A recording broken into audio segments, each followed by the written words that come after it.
Halo 3 ODST has a really interesting opening. The game starts by introducing you to a squad of soldiers known as orbital drop shock troopers who, like their name implies, drop from orbit into dangerous combat scenarios. You follow this squad as an attempted drop goes horribly wrong, scattering them throughout the Covenant-occupied city of New Mombasa during the invasion of Earth.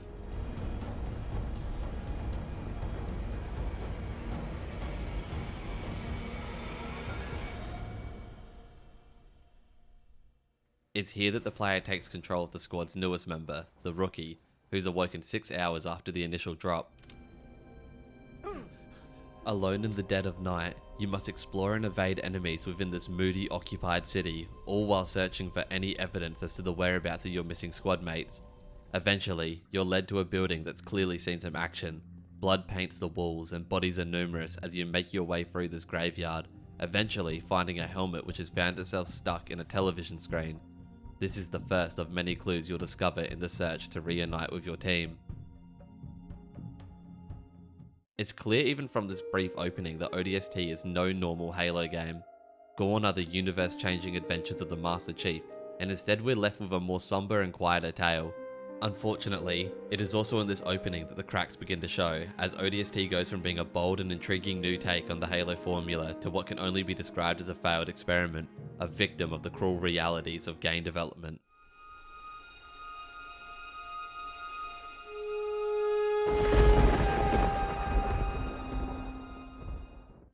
Now, I'm certain that this video is going to make an enemy out of a few people, as it's a common opinion amongst Halo fans that ODST is a severely underappreciated title, and it's up there with the other great games in the franchise.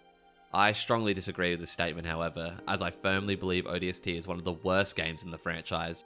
This isn't an opinion I feel good about having. I love the idea of ODST, it's just that the execution has clearly suffered from the limitations of its scope.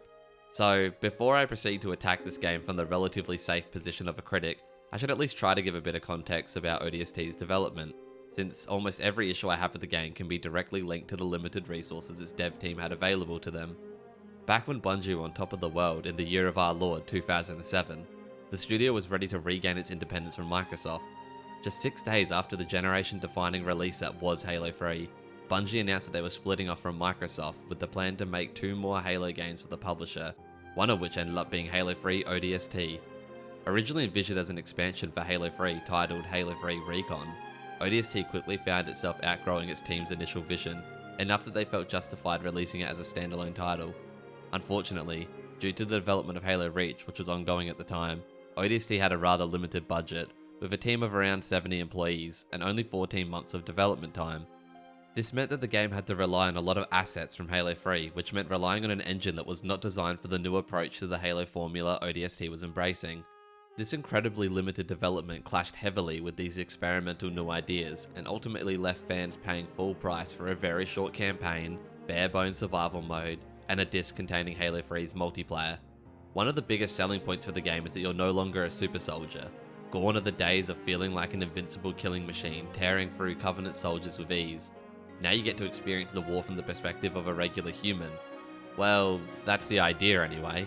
In practice, ODST is like playing as the Master Chief if he was just a little bit sick. Sure, your health is reduced, your jump height slightly lowered, and you require health packs. But you're still a beastly killing machine ready to easily tear through hundreds of soldiers with relative ease. I always imagine that brutes are to regular people what hunters are to Spartans, giant monsters that even alone are a serious threat. But in ODST, they're just about as easy to dispatch as they are in Halo 3, which is to say, quite easy. It's so jarring when you have a cutscene showing 4 ODSTs struggling against a single chieftain, since the whole time the fight takes place, I can't help but think about how many of these guys I easily dispatched on my own. And if my Hunter-Brute comparison is anything, then Hunters by extent should be near invincible killing machines that should be avoided at all costs. But nope, they die from 2 shots to the back with a sniper on the second hardest difficulty. This is really the first problem I have with ODST. Give me a game where I feel the weight of my equipment as I move through the battlefield, forced to consider tactically if I want any chance of surviving against this alien menace. Even some small changes, like having to clamber over ledges like you do in later Halo games, though with a significantly reduced jump height, would have done a lot to sell me on this experience. They tease us a tiny bit with this in the first person part of a cutscene, which just makes it hurt even more. We've seen glimpses of how the war would actually be for a non-super soldier in a few of the live action projects, namely Landfall and The Life, which I will say are phenomenal, particularly The Life, as it's basically what I would want from an ODST game. And I'm not saying I want the mood of the game to fit these shorts, as I'll talk about later in the video. ODST has a really good atmosphere. I just love the grounded feel these live action projects bring to the Halo universe. I will say that I love how the guns that Master Chief easily holds with one hand require two for the ODSTs. It's little details like that that contribute to the experience of being an ordinary soldier. There's this one other detail where throwing a grenade requires a big overarm arch, but it never felt quite right to me. Always seems like my grenades never land where I need them to be. The game really does feel at odds with this fantasy of being a regular soldier in the Halo universe, as on a fundamental level, the gameplay is almost the exact same as Halo 3's. You get given silenced weapons in a more open environment than we've ever had in a Halo game, but most combat encounters are handled the same as the rest of the series. The silenced weapons don't even have any gameplay benefit. The second you shoot a grunt, all enemies instantly know where you are. How cool would it have been to have to stealth your way through combat encounters, picking off enemies and avoiding fights when possible, since each would be a difficult challenge. Halo always seems to flirt with the idea of having some stealth missions, but is so scared to commit to it that they usually don't make it past the first encounter before immediately turning into another slugfest, and ODST is no exception. Thankfully for ODST, the core Halo gameplay loop is incredibly fun. Enough that although I'm disappointed the game doesn't change it in any meaningful way, there are far worse things for a game than having Halo 3's combat. Unfortunately, this is just the tip of the iceberg when it comes to the problems faced by ODST. The game is structured around the rookie exploring the streets of New Mombasa, collecting clues pertaining to the whereabouts of the rest of his squad. When the player finds a clue, they are sent to a flashback mission detailing how it got there. This experimental structure is very different from the traditional way Halo games progress, moving from one main mission to another with nothing in between besides maybe a cutscene. Some of the clues can even be found out of order. In theory, this is a really unique and interesting way to structure a campaign, but in practice, it just feels unsubstantial. The city the player explores throughout the game is possibly the most misused attempt at an open world I've ever seen. It's honestly tough to justify why this thing even exists. Now don't get me wrong, I love the main theme of the world. A moody, futuristic noir city occupied by an alien army? It's great. Traveling through the city at night as all you can hear are the public facilities stuck on loop along with the occasional car alarm is incredibly atmospheric. This is where the open world succeeds the most. It's atmosphere. It's the only Halo campaign I'd actively advise against playing co-op, as there's nothing quicker to ruin the somber mood of a game than having your friends dicking about trying to see who can get themselves killed the fastest. There is really nothing else comparable to the sense of isolation you feel exploring the city, occasionally having to hide as a phantom flies above you, searching for survivors. And when that music kicks in, oh god, that music. Halo's already had some of my favourite video game soundtracks, but ODST just might take the cake as the greatest of all time.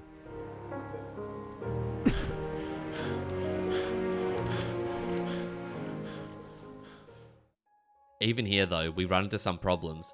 To start, the rain effect isn't very good due to the limitations of the engine.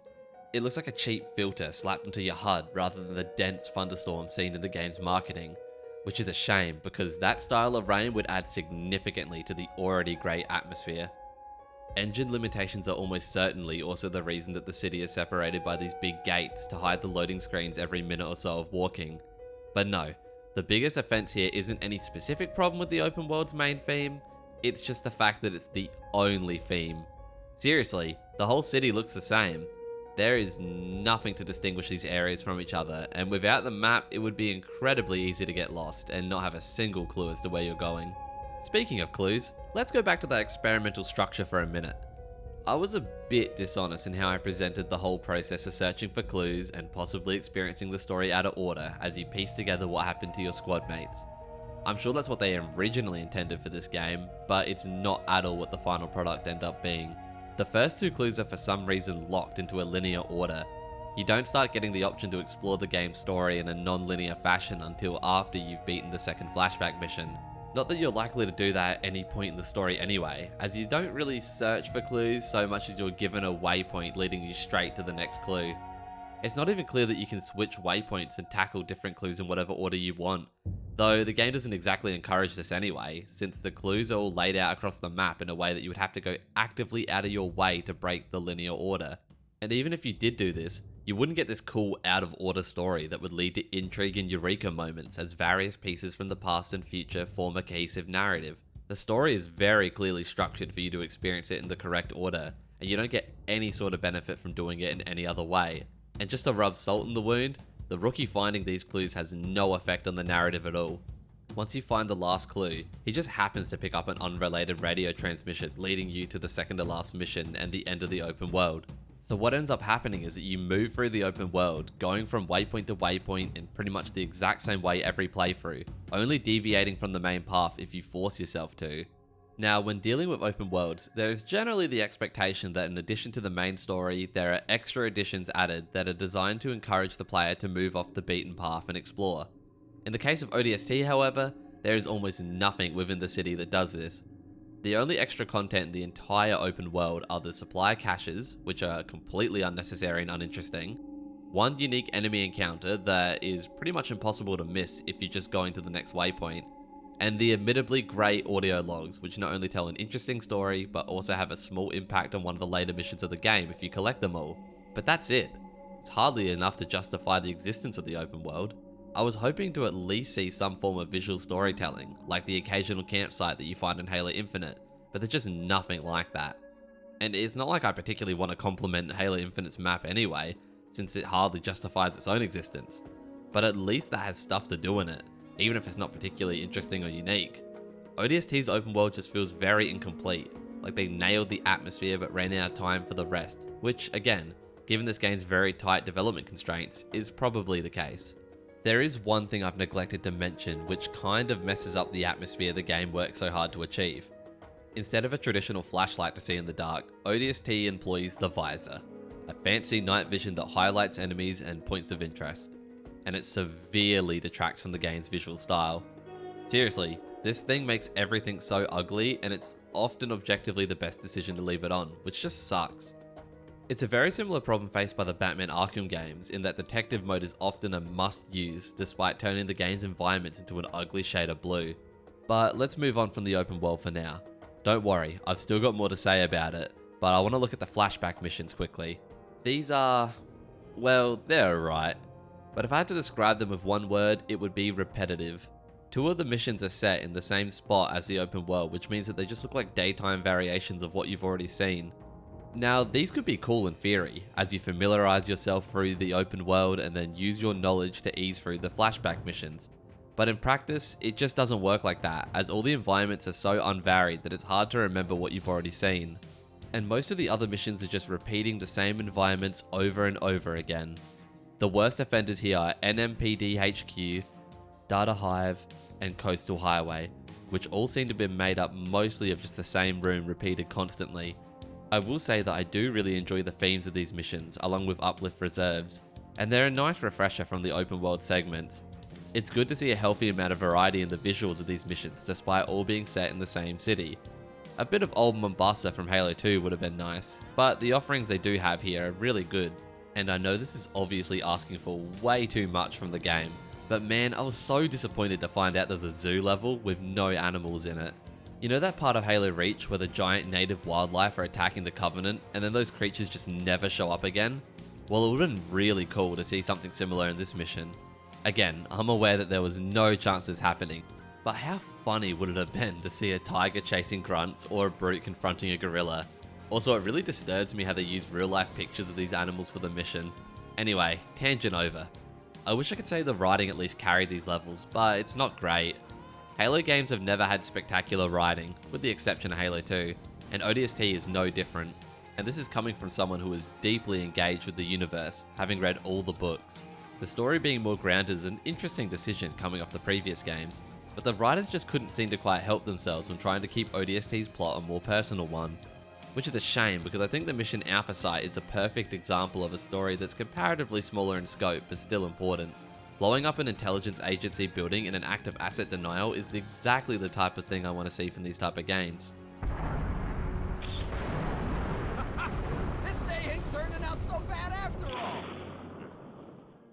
Sadly, whether out of fear of players not caring about these characters or just old habits dying hard, the story of ODST contains an objective that could supposedly change the course of the war. Though, this part's always really confused me, as we're told that the engineer, this gross thing, has infused with New Mombassa's AI and has incredibly important information. This being the fact that the Covenant are digging near New Mombasa in search of the portal to the Ark. But like, is this information even really that important to the context of the story? In universe, obviously getting such information would be a major deal, but based on how we saw events play out in Halo 3, I don't really see how humanity knowing these details has changed anything. So what we get is a story that feels the need to justify its existence in the larger canon, but doesn't seem to be all that important. At that point, just ditch the whole engineer plot. As a bonus, if we ditch the engineer stuff, we can get rid of the escort mission. Seriously, out of all the limited gameplay elements you could have added to the game, why would you add an escort mission? I don't think that anybody who's ever played a Halo game thought, geez, you know what this needs? A slow gas-filled monstrosity made of paper mache that I have to babysit. If you want to still tie the game into Halo 3's plot, just add something that would delay the Covenant's mining operations long enough for the Chief to arrive. Maybe sabotage the drilling equipment or assassinate a Covenant leader that's in charge of the operation. Though I think the game would have just improved if they kept the focus of the plot on getting your squad out of the city. Not that the average player would care all that much about the fate of Alpha 9. Sorry, I don't think I've actually used the squad's name until now. My mistake. It's just that they're so boring I forgot to mention it. I was going to have a segment here where I go through all the members of the squad and their personalities, but that's actually quite difficult to do without the use of supplementary material from outside the game, which I'd say is cheating since the point of this section is to judge the game's writing. Sad part is, I actually really like the way the characters are written in the 2 books that focus on them. Hell, I even like the fact that they chose to kill the rookie in bad blood. Fans are still pissed off about that, and I honestly cannot figure out why. Sorry that you were so attached to your silent protagonist that radiated about the same amount of personality as a wet rag. No, the best direction that the character could have ever gone in was dying, because in death he caused his squad mates to undergo some genuine development and paved the way for some decent character writing. Too bad the same book he died in also has like a 30-page recap of the plot of ODST in its entirety, which is, well, it's not great. The squad slowly reuniting is alright, but with the exception of Alpha Site, none of these missions are particularly interesting scenarios.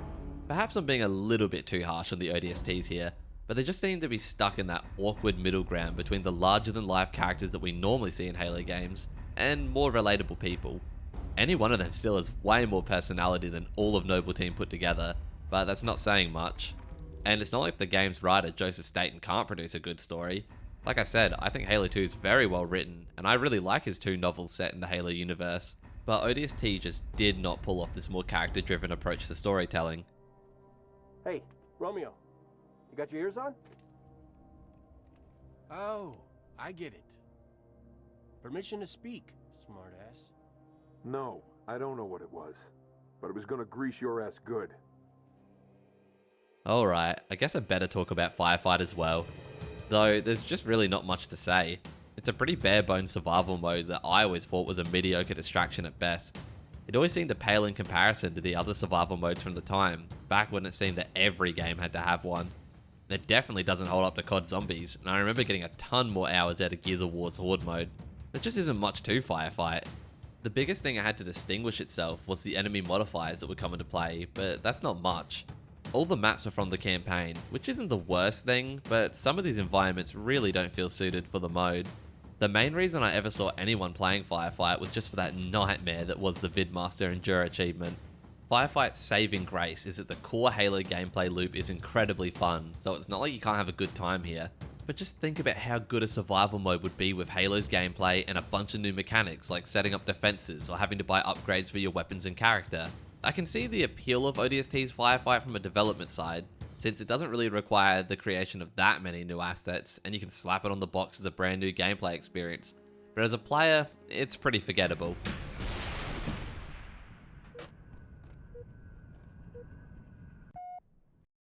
So, I've spent a lot of time dismantling the hard work of dedicated developers who clearly had a respectable vision that was held back by restraints out of their control.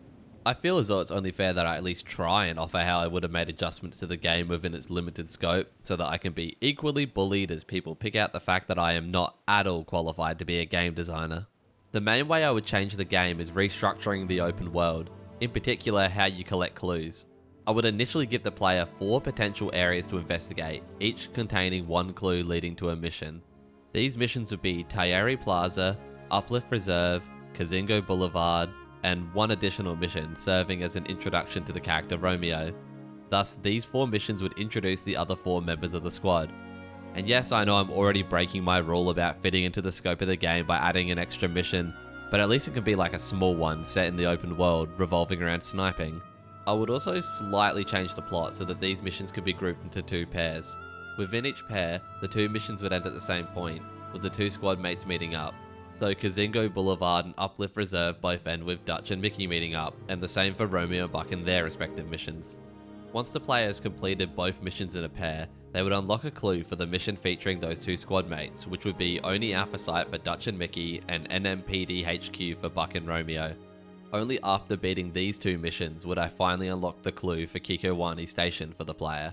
By restructuring the game like this, I've allowed the player to experience the story with more freedom in the order they tackle it without needing to have any major rewrites to try and create an engaging non-linear plot. The player is still experiencing the events in linear order for the most part, they just get to decide which squad mate stories they'd rather see first. Though, for all this to work, the open world's layout would probably need to be rearranged, but luckily with how the segmented doors work, I'm sure that would be relatively feasible. I would have the first location the player starts in be a sort of central hub, with 4 sections of the city connected to it. It's in these sections that I would place the initial clues. In between these areas, I would place small tunnel-like sections, 2 of which contain the duo mission clues. Finally, I would have the last open world clue be right where the player initially started, as a cheeky little "it was right under you the whole time" type of deal. I think this is a change that would make the open world feel more interesting rather than a glorified loading screen. To tell you the truth, there's a lot more I'd like to say I'd change about the game, like connecting the second to last mission better into the overall story of the rookie exploring the city. But I'm sure the devs feel the same way, and I think they should be commended for accomplishing what they did with the limited time and resources they had available. You know, I actually feel kinda bad making this video. There's a lot of people that worked on ODST that I have a great deal of admiration for, and if nothing else, the game oozes artistic drive to make something new, which I'm sure many at Bungie felt the desire to do after pumping out 3 mainline Halo games in a row. But it's not like they don't get a lot of love for this game from the rest of the community anyway. It's something that me and my friends have just never been able to understand. In a franchise whose fans are notorious for tearing apart just about anything that strays from the formula of the original trilogy, ODST does get away with a lot of serious and fundamental flaws. And even without these flaws, it's still a half game that they charge full price for. Maybe if it was released by 343 it would have been torn apart as brutally as 4 and 5 were. Who knows? These days, you can pick it up for around $5, and based on community feedback, you're probably gonna like the game. Just maybe try the other Bungie campaigns first. I'm sure people will continue to enjoy and praise ODST, and I will continue to be grumpy in my little corner of disappointment, because that's what I feel when I play ODST. Not the seething hatred that many Halo fans feel when anything isn't exactly how they want it. Just disappointment. Disappointment knowing that what could have potentially been a shining example of how smaller scale spin-off titles can give artists the freedom to breathe new life and ideas into a franchise instead became what is, in my opinion, Halo's ugly little experiment.